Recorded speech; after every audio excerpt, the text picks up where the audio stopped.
Oh, what's up, everybody? Spider-Boyz! Spider-Boyz, baby. Let's go. We're here. We're Spider-Boyz. Nothing rhymes with Spider-Boyz. What's up, everybody? I assume that most of you are here because you have been watching the kind of funny rewatches of Spider-Man, every single ding-dang Spider-Man movie. And I've been getting a lot of, I don't know if you guys have been getting this, but Tim, Andy, I've been getting a lot of, where the fuck are the Spider-Boyz on this? Yeah.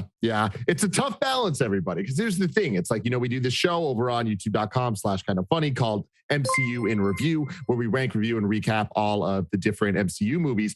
And like the voting in that is sacred. Like we need to make sure that it's the same people. So of course we got Greg Miller, we got me, Nick Scarpino, Andy Cortez, and Kevin Coelho. So the official rankings for our first time watching the new movies, it has to be that crew. Yeah. But then the rewatch, we added Carboni, we added Blessing. It was a damn good time. But like, you got messed up with the whole thing. You can't corrupt your data. Right. Mm-hmm. If there's one thing we learned throughout all Spider-Man movies, it's like you've got to get the appropriate data. No matter, it doesn't matter if you're in a rush, it doesn't matter if you want to grow your arm back. Like whatever you got going on, you got to take the time. You don't jump straight to the human trials. You can't go back to formula. No. Andy, you beat me to it. I want to introduce, I want to introduce today's lineup of Spider-Boyz. I, of course, am Anthony Carboni. You're on my channel. This is the best place to get Anthony Carboni and Anthony Carboni-related news and activities. Joining me is, of course, the only one of us attractive enough to have his own billboard in Times Square, Mr. Andy Cortez. Pleasure to be here. Just like Spider-Man, I'm swinging around Times Square. Ooh, I love it. And of course, he was Forbes 30 under 30 before it was cool, before everybody was getting Forbes 30 under 30. You know what I mean? Mr. Tim Geddes, hello.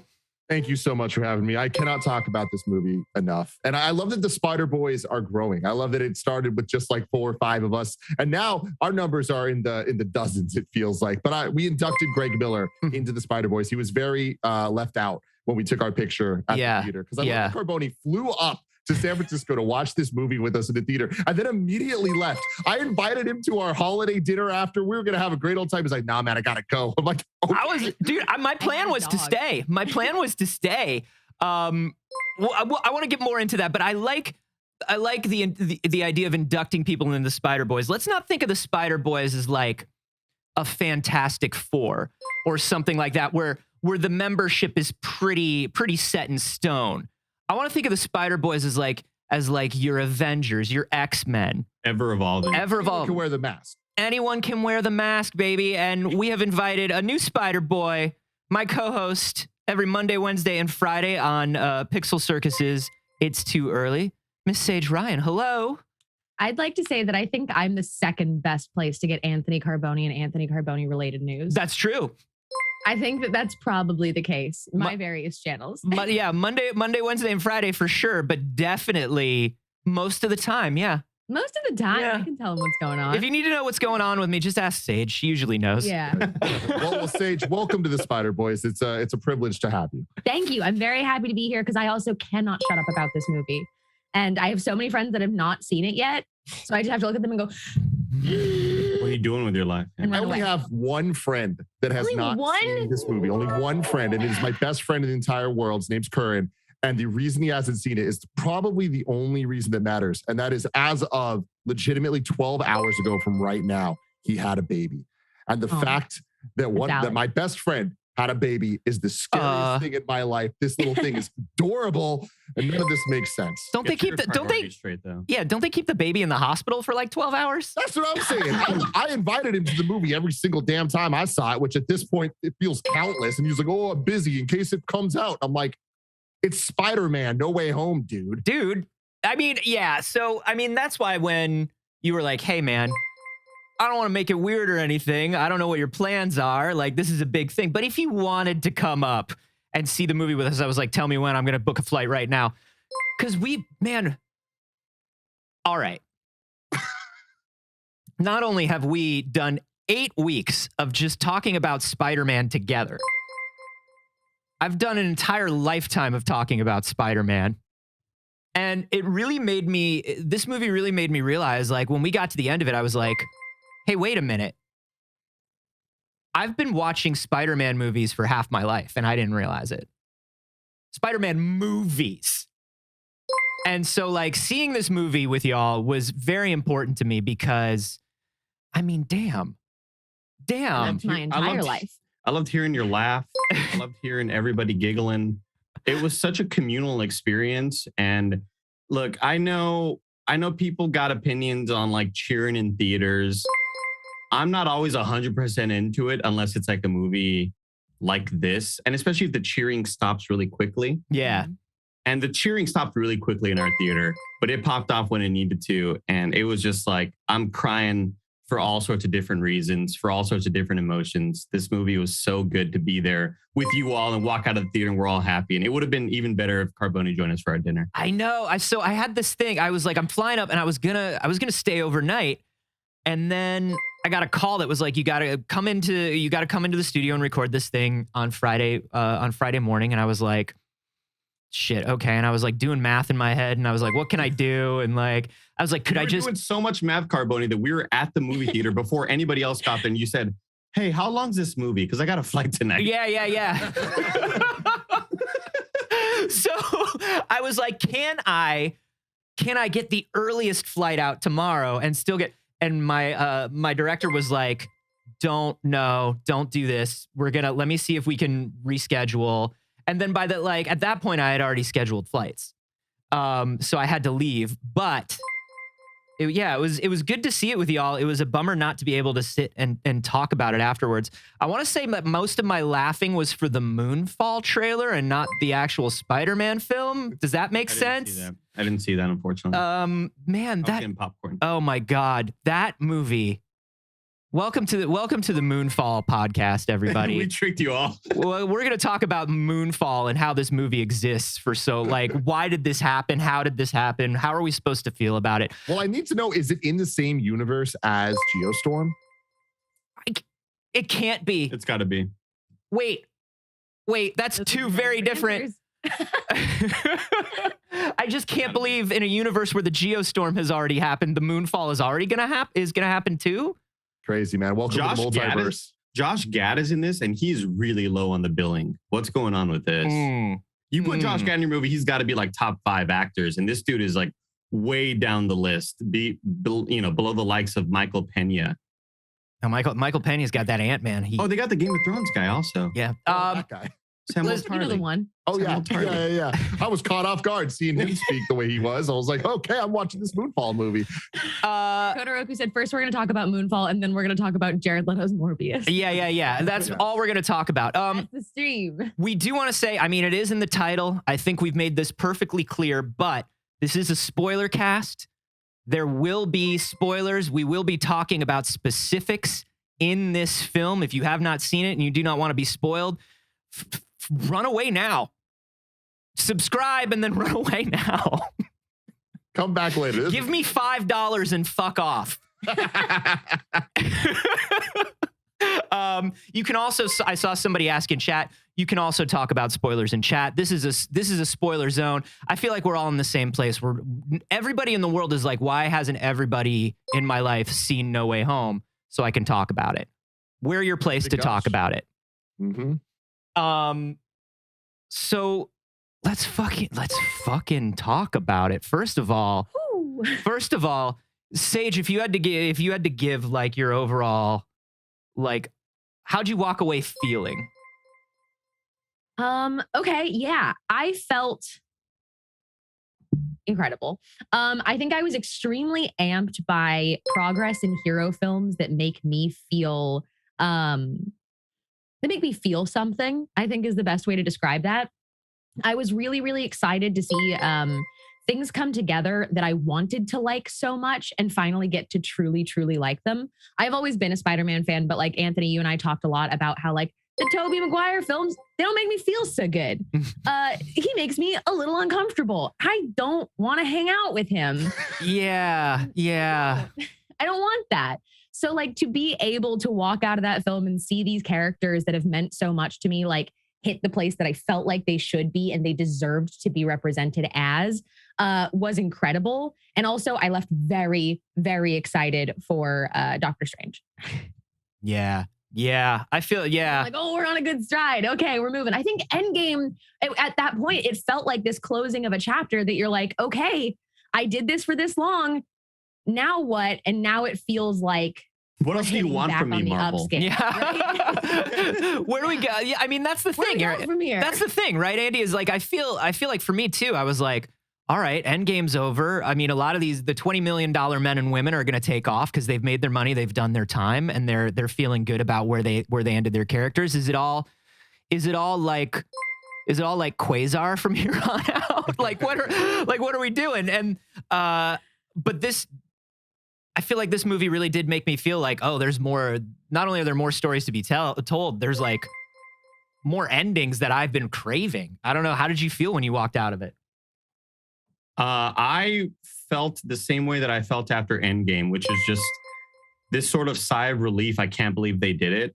And I feel like me and Tim are always on that same wavelength. Like, I guess we go into it expecting the worst because how can something like this feel like it makes sense? And how can we walk out of a movie that's this ambitious and actually go, wow, they put it together? And sure, it was messy in some spots, but to walk out feeling as satisfied as I did with all of the threads being sort of tied up with Garfield's story, and even like the same with Sage. Like I've never liked Tobey Maguire's Spider-Man, but I enjoyed him here. And sure, he made that weird face at Tom Holland. Yeah, Tom Holland's about to do the glider into Willem Dafoe, and he just makes that weird Tobey Maguire face. You're like, Tobey, you don't got to look that way. You don't got to do that. But like, I don't know. I just walked out being like, once again, I should stop being surprised by this point. And I feel like I'm never going to get that feeling out of my body. So I'm glad it's there. But like, goddamn, they did it. They succeeded. And I'm happy for whatever the future of Spider-Man is. This is sort of, I know that's been like the main complaint of a lot of people's when it comes to Tom Holland Spider-Man, is like, he's always been the MCU Spider-Man. He's always been Tony Stark's protege or whatever. And now we're going to get the sort of stripped down New York Spider-Man living in a cheap apartment without a whole lot of tech, making his own suits. God damn, we're on the precipice of this brand new world, and it's really exciting. Yeah, yeah. Man, Toby really does want you to know how Spider-Man is feeling, especially physically. He really wants you to know when Spider-Man is in physical pain. Tim, how did you feel about it? I mean, the only word I can use is emotional. And I feel that in every sense of the word, like whether it's hype, whether it's sadness, there's never been a movie besides Endgame that there's had this many tears and cheers and hype moments. Like, I feel like there's more to spoil in this movie than any film I've ever seen before. And I that doesn't necessarily mean that it's going to be a great movie, right? That just means there's a lot of cool moments. But this also was a great movie. And so was Endgame, and so was Infinity War. Like, somehow Marvel Studios figured out how to craft this perfect type of narrative for an event film. That's not just a movie itself. It's not just a bunch of moments. It has to be both of those together to really kind of satisfy audiences. And I think that they somehow pulled it off. I keep talking to Andy about this, but the difference between Endgame and No Way Home is Endgame had all of the MCU to pay off. And the only real dark spots were like Dark World. Whereas No Way Home had 20 years of movies that were not made by the same people with completely different directions that had a lot of low points, and they somehow made it work this well. Like, that blows my mind. I just feel, and a lot of what I'm about to say is so trite, but I just truly feel it. Like, we are so lucky that we got to experience Endgame a couple years ago, and then we got to experience this. Like, I can't believe, as a Spider-Man fan, for literally as long as I can remember. Like, I have, in the same way you talk to people, it's like, what was your first video game? Oh, Super Mario Brothers. And like, I remember Mario 64 and Toys R Us. Like, we all have these shared experiences if you're of a certain age. And we all have the shared experience of watching the Tobey Maguire Spider-Man movies and watching the 90s cartoons and all that. And like, Spider-Man just means so much to so many people. And it means so much to me that to see this movie care as much as it does, I'm just so thankful that they care and they delivered that. Like, I've spent the last 8 weeks with you guys talking for 3 to 4 hours a week about each one of these movies, and whether they're good or bad, I love them and I love talking about them. And I love that we got to this point where I was lucky enough to go to the premiere, which blows my mind. And that was an experience of itself. But that to me was amazing. Being able to see the celebrities and stuff, that was cool. But what was so special to me was being surrounded by hundreds of people that cared just as much as I did. Yeah. And it ended up just turning into a 100-person Spider-Man podcast where we're walking up to each other, freaking out, hyped out of our minds for what we're about to see. Then we saw it, and then we got to leave that theater, and all of us had that shared experience of like, they did it. Can you imagine leaving and the movie was bad? Can you imagine that? Imagine Yeah, it? I can imagine it. I was imagining it the whole time. I was like, oh God, please let them pull this off. Because you're right, Tim. And I think one of the things that Marvel does really well is they never deny what has already happened. They never, like you're talking about Dark World and like things like that. They don't erase those things. You know, if they can pay them off for you, they will. They can't always, but if they will, they will. And if they can't, they don't pretend like it didn't exist. And what I love is they decided all of these Spider-Man movies existed, and they all of these characters left off where they left off. And I think one thing that I'm not seeing enough in reviews and in people talking about it is like, Marvel needs to give a lot of credit to Rodney Rothman and the rest of the team over at Spider-Verse. You know, Lord and Miller and all these people for kind of putting this blueprint out there. They did something different with it, but I don't think we could have seen this unless we had seen Spider-Verse. Maybe it would have affected me a little harder if Spider-Verse didn't exist, but I think what they did is they looked at it and they were like, why is there still a noise? I love that they were just like, we know what you think about these characters. We know what you think about these franchises. We know that Sam Raimi didn't get to make his 4th movie. We know that Mark Webb didn't get to make his 3rd movie. And they both directors were quoted as saying, that was the one where I was going to fix it. You know? That was the one. And I mean, every director thinks that. Right, of course it was. But like, sure, man, sure. But they had a plan at least, and we never got to see the end of that plan. And the fact that Marvel was like, we can show you that plan in a way that is just as emotionally effective and still end things for this new Spider-Man. You know? What's up, Andy Cortez? Tim Geddes, you replied to somebody on the internet the other day regarding following up Far From Home. And somebody said, do you think this was always a plan, or do you think this just sort of kind of happened and they said, if we do this, we got to do this now sort of thing? What are all of our feelings about that in terms of like, do you think No Way Home was always the idea? Do you think this multiverse thing was always the plan? No, and I think that's the most impressive thing, like going off what Carboni said about Spider-Verse kind of laid the groundwork for this. I'll never forget seeing Spider-Verse, and I will now say on the record, Spider-Verse is my favorite movie of all time, hard stop, not just Spider-Man, just period. And it's because I think it really did something special in every way, not just the animation, not just the soundtrack, not just all that. It worked, right? But the one thing is we're watching that movie, and the entire time we're like, so when's Toby and Andrew going to show up? Mm-hmm. Like, there's a bunch of different Spider-Man. We're going to see the ones that the mainstream audience is most familiar with, and they didn't do it. And it felt like such a bizarre choice, but thank God they didn't, because that allowed this to happen.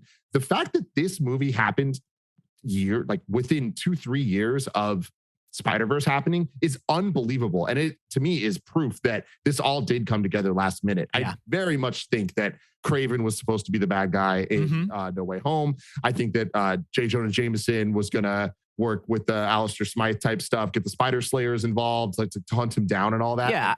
I think it would have been a very hunty type movie. And I'm so happy that ended up not happening, because this is a once in a lifetime opportunity that had to happen right now, or else it was never, ever going to happen. And I think that what makes it so special, and I like Andy, what you were talking about of the Far From Home and Homecoming kind of being, a lot of people don't like the Spider-Man because it's too MCU. I'm totally on the other side. I'm so lucky and happy that we got an MCU Spider-Man, because now we're going to get the more boiled down version. Like, this was the only way.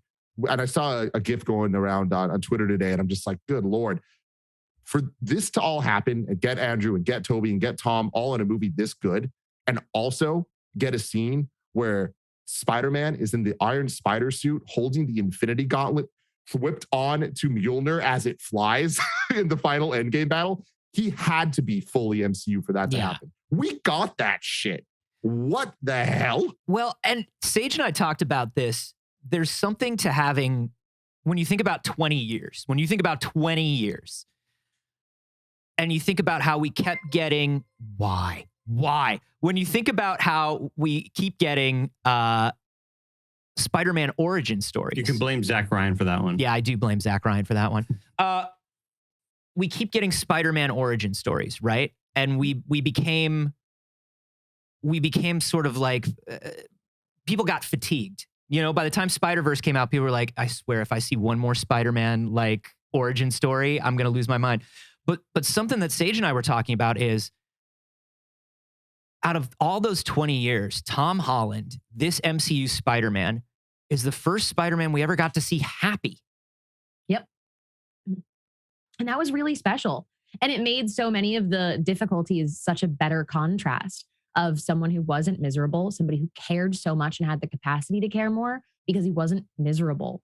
That makes him a more enjoyable person to watch for me. Like, I love a sad superhero story. Don't get me wrong. Give me the emo shit all day. But like, to watch Spider-Man have something to fight for in his heart, which is the care and the love of the people that love him. Like, literally, his friends on either side of him hugging him on the rooftop was the hardest I cried in the entire film. Yeah. I was a wreck at that point to watch him like experience and share this love that I feel like he as a performer and as an actor carries so well, and that this is the thing he's fighting for. Yeah. There it is right there. And you know me, I'm a very, I'm one of those people that's talking like you were talking about, Tim. I'm like, Spider-Man doesn't get to have $1 billion. Spider-Man doesn't get to have 15 like cool things going on in his life. Spider-Man doesn't get to have a jet that he can call. You know, like that's not Spider-Man. But it was just nice to see Peter have, just for a little while, just that perfect life that Peter deserves.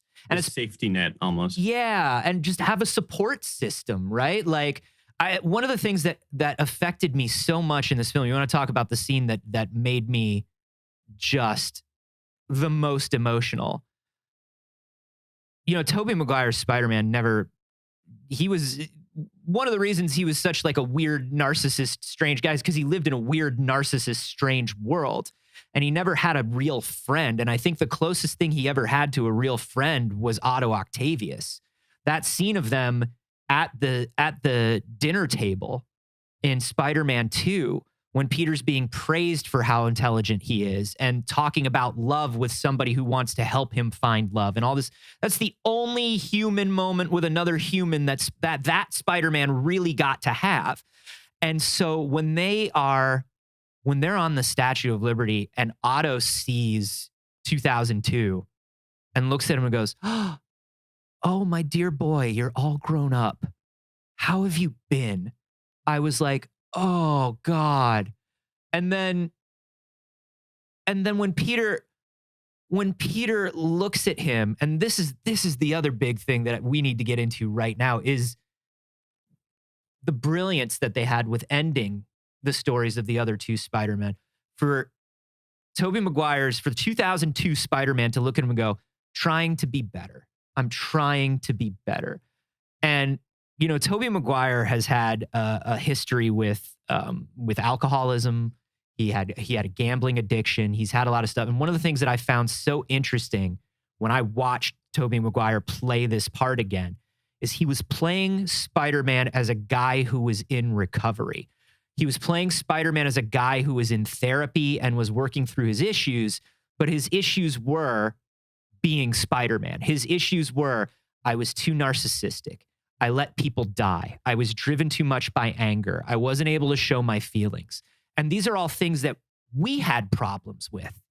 And for Marvel to recognize that and for them to say, this is what we need to see. This is the character arc that we need to see from the 2002 Spider-Man. It fucking broke my heart 100 times and I loved it. I thought it was so wonderful. Everything everything from that moment to stopping the glider, which he could have done at any time during the first movie. Mhm. He could have stopped the glider. And he knows that. Yeah. And the thing where he says, where they talk about the cure and the fact that our Spider-Man, because our Spider-Man, this 2015 Spider-Man had a fulfilling personal life and had that support system, that safety net, Andy, that you were talking about. He was the one that was able to say, no, we have to cure them. And when he says that, it's really funny to see 2002 go, honestly, I've been thinking about that for a really long time. Because he knows he should have done it. And I just love what they did. I don't know. I love what they did with these two Spider-Men. Absolutely, man. I mean, like anybody that knows me knows that there are very few things that I will fight for till the end of time. One of them is Speed Racer. One of them is Fast and Furious Tokyo Drift. And one of them is Andrew Garfield as fucking Spider-Man. Yes. And the fact that we got the closer for him of catching MJ, which sure, everybody saw coming. I don't care. They delivered. They delivered that scene. It made me feel so much. And it wasn't just because they did it. It's because they let that moment hit. It wasn't just a fan service moment. It was a character moment. Mm-hmm. Cutting to him, showing him tear up, showing him feel like he finally did something to make up for him losing Gwen. It's just such powerful stuff from what everybody says is a horrible movie. But all of a sudden, this retroactively makes many other things better. Yeah. And I think that's something that I really appreciate about this movie is that it's such a good end cap to the trilogy. And in classic Marvel Studios fashion, it makes older movies better in the same way that Endgame and everything else made Age of Ultron way more watchable and way more like, oh, that actually was really important when you have the context of it all. This makes all the Spider-Man movies so much better. And we're talking about the origin story of Spider-Man and not getting the origin story. We just got an origin story over 3 movies for Tom Holland's Spider-Man to get to the point we're at. And I think what's so cool about that is because of all the fuckery going on. We can swear on this channel. Oh, yeah. Right, great. Freakery. I'll say freakery. Because of all the freakery of the studios of Sony and Disney and all that stuff. Okay, but everybody listen, I'm very brand friendly usually. Like I'm giving you all a little bit of leeway, but this everybody knows, hey, everybody knows if you watch regularly, this is a brand friendly channel first and foremost.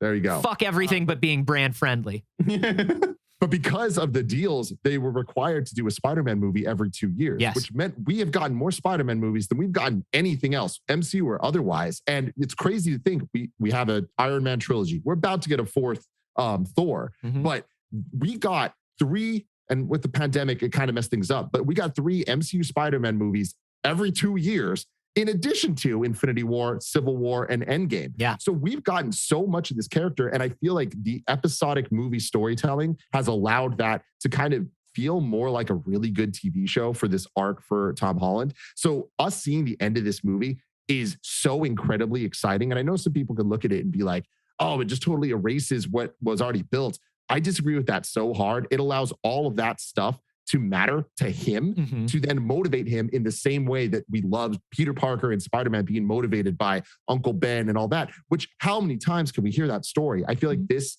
is an amazing origin story that sets us off with Toby and Andrew kind of being a part of his journey. By the way, I'm sorry. I'm sorry. I just want to say, by the way, I apologize. I apologize to the Spider-Boyz. I was one of the people, I was vehemently against Andrew Garfield catching MJ. Vehemently against. I said 2012 should not catch 2015's. And I said, you're wrong at the time. You all did. You all said that I was wrong. And I apologize because you were correct. You were correct. It was perfect. I actually turned to Blessing. I turned to Blessing, who was the most vociferous about telling me that I was wrong. And I turned to Blessing in the theater and I went, all right, that was my bad. I'll take that one. I fucked that one up because it comes on to execution. Yeah, it really does. That's my problem with the bad Spider-Man movies is I think a lot of them have the right ideas, but it's I think if anything, if the MCU does anything really well, it's about executing on those ideas and making them satisfying to watch and feel. And yeah, Tim, they could have fucked it up. You know, there's so many things that you go, yeah, that was a stretch of an idea, and that could have been, or that was like too obvious an idea, but the fact that they executed and made it still feel like it mattered, even though you saw it coming, that's the MCU magic. That's the Feige magic. Mm-hmm. I think that the reason that it didn't feel in any way like retconning or in any way like being like, oh, and just kidding, everything was actually really good and they're really great now, don't worry about it, is it validated the time that has passed for us. It canonized how long we have waited for those moments and allowed, for instance, Tobey Maguire's character to have had all of that time to think about this that we have had. He was kind of our audience surrogate about his own story. And it like canonized the way that we have experienced Spider-Man over the course of our lives and how much time has passed, how much time we've had to think about it, how we've kind of grown in our thoughts and our expectations of Spider-Man. So have they. They didn't pop out right after the end of their movies and be like, actually, and just kidding, everything was great about that. They let the time pass and they let those wounds like fester a little bit. They let that really, really suck for a long time. And to the point where Tobey was able to come in and be like, no, you're amazing, which like is also a pun and that was fun. But like he played it so well. He played it so well that it was like, no, this is the thing I have been working on. I am working on figuring out what is good and what is right. And you are good. And that's great. I am working on the self-love. And because we're kind of the same person, that is also loving you. And not loving yourself is going to make you do all of the terrible shit I did. To hear 2002 Spider-Man say, hey, enough with the negative self-talk. We got to work on your negative self-talk. I was like, fuck, this dude was 90% negative self-talk and 10% spider powers. Like, that's what he was. That was his franchise. And then to, you know, just watching that growth, like watching him when they're talking to him about his web shooters and like where his webs come from. And he looks around, he's like, are you teasing me? Because it feels like you're teasing me. Whereas like in 2002, if you tease Tobey Maguire, he'll let you fall off a building. He'll straight up let you sink to the bottom of a fucking river if you say one bad thing about him. 1000%. We all remember when he uppercutted Aunt May. We all remember that. He snapped Joel McHale's head clean off in that bank. But talking about this, it's kind of crazy that we left this movie and it going in, if we were like, okay, and we did this for 2 years, we assume that Tobey Maguire and Andrew Garfield are going to be in this movie. What do we hope to see? And then the internet starts to talk, and then they all come to the same consensus of we want to hear them compare web shooters. We want to hear them do the pointing Spider-Man meme. We want to see this. We want to see that. And it gets to a point where it's like, is this movie just going to be a bunch of memes back to back to back? And somehow it was, but it made sense for the characters. And I think the reason was they allowed the characters to just talk. Mm-hmm. There's more just of the Spider-Man talking than they are swinging around fighting. And that was the best call they could have made because it allowed when MJ's like Peter and they all kind of like look and they all have that moment. That's the meme, but it feels like a fun in-universe thing as opposed to here's a nod to everybody that gets it. Like it is funny even if you don't get the nod. And it's clever in the ways that like Sage was talking about with the you're not lame, you're amazing. Like I love that because, of course, the Amazing playing Amazing Spider-Man, but like everyone just complained he's way too cool. Yeah. And I love that they addressed that and that Andrew Garfield doesn't feel too cool. You know, he still feels like this lonely dude and he needs Tobey Maguire of all people to fucking let him know, no, dude, you're cool. You know, the too cool thing. Like, Toby, you're not the arbiter on this. Yeah. But in that moment, he kind of was. And I'm going to say it. I think at any given point, the person in the room who has been to the most therapy gets to decide. Mm-hmm. And that was definitively 2002. And I want to say this, you know, I talked about how I thought 2012, I thought The Amazing Spider-Man, like, yeah, I get where people were coming from with him being a little too cool, but I'm a fan of, you know, like we were talking about, Tim, I'm a fan of Ultimate Spider-Man. I don't mind if he's a guy who's like a little bit of an outsider just because he likes different stuff than other people, but he doesn't need to get shoved into lockers every 2 seconds for me to know that he's a nerd. You know, like I get it. You're a nerd. Like, guess what? A nerd can skateboard too. I owned a skateboard. It's fine. Anybody can buy one. You don't need a cool license. Like, and I like that his bluster and his bravado and the things that came off as too cool they understood, like they really got to the core of it and like, why does he act that way? Because he is lonely and he is constantly afraid of being abandoned. His parents disappear. His uncle, his best friend flies away to Europe when he's a little kid. Like he acts too cool because he feels like no one is going to stick around and no one likes him. And so for him to be around two other versions of himself and finally feel vulnerable enough. I mean, the only person he felt vulnerable with was Gwen, right? And then he lost Gwen, and the whole thing where he says at some point I stopped pulling my punches. Like he didn't have anybody to tether him anymore, right?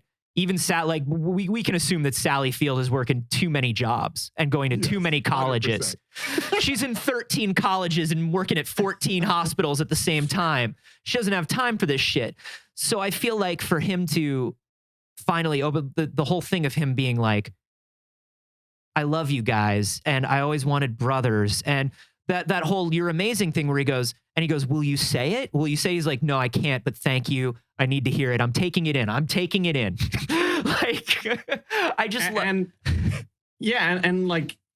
there's certain actors that can really encompass that, and Andrew Garfield can totally do that because we know he's insanely talented, and that's why I've always just been so heartbroken by him and Emma Stone's sort of career path with the Spider-Man movies. I think it's not an uncommon feeling to feel like they were done wrong by the directors and writers and filmmakers, because like they have still sort of been the perfect on-screen Peter Parker and Gwen, or Gwen MJ sort of versions of themselves. I have always just been so heartbroken by their performances, and even though you're not loving one of the movies they're in, like when you were about to watch Spider-Man 2, Carboni, and you were like, and I was like, damn, you ranked it that high. And you said, yeah, because fucking Garfield and Stone are so good. And it's like, yeah, you're right. And that's what you always came away feeling with. And it was just so great to see Garfield back in the suit, emoting across these other characters. And I would give $1 million right now to see what was left on the cutting room floor between the three Peter conversation. Oh. I want to see what else was just what didn't make the final film. And I hope we get that in some extended deleted scenes. But there's got to be so many stupid jokes and references to whatever else was going on in their lives. I want to know about the rent guy. Mm-hmm. What's his version? Where's he at in the multiverse? Where's Ditkovich?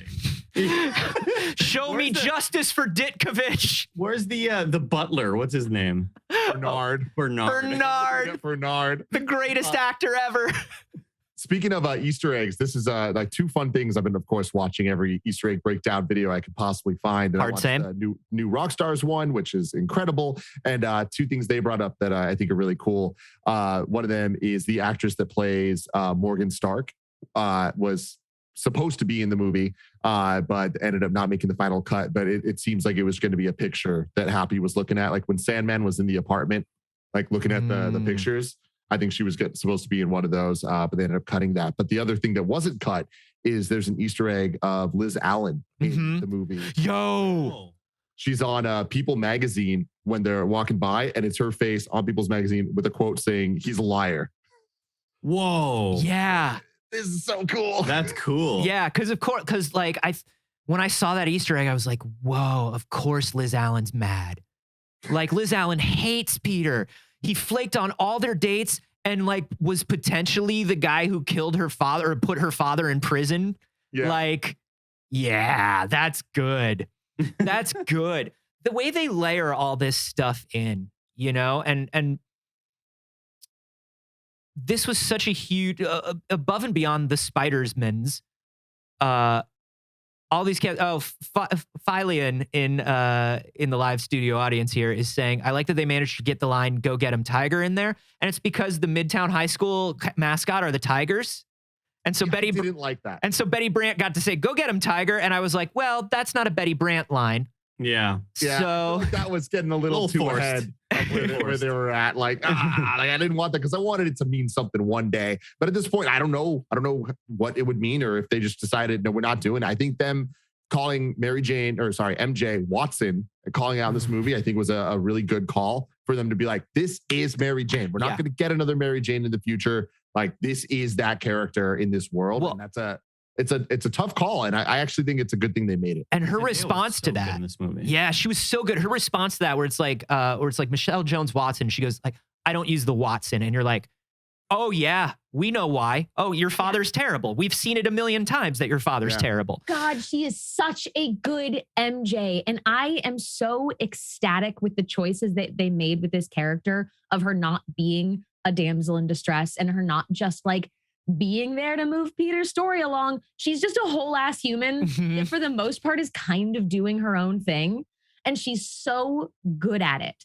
She walks that incredible line of, I am snarky and I am dry and I don't like people, but in the most likable way. She isn't unkind. She isn't mean-spirited.